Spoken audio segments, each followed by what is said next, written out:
questa tua vittoria. Sei il primo dei Incredible Man, come diceva prima il signore. Sì, piacerebbe un sacco vedere la faccia dei miei genitori, mio fratello e mia fidanzata. Sicuramente i miei staranno piangendo. È stato veramente emozionante quest'anno, non tanto in sé per sé la gara, ma proprio il percorso che ci ha portato qui. Io ho una fortissima passione per questo sport.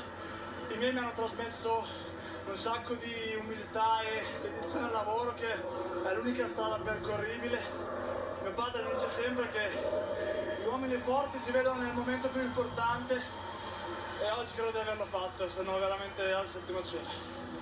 Devi essere orgoglioso di te, che ti sei quest'anno dedicato solo a questa gara per arrivare al massimo e per raggiungere, come volevi tu, qualcosa di davvero importante. Sei il primo italiano che vince 50 l'oro nei 50 al mondiale.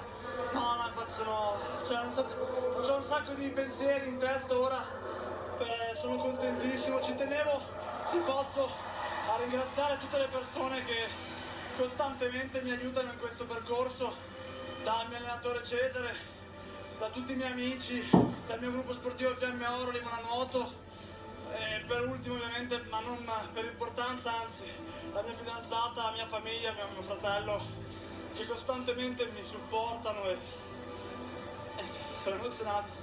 C'è un'emozione molto forte. Ieri ti ho chiesto, Cina Yang è imbattibile, insomma, l'hai battuto tu e non solo lui.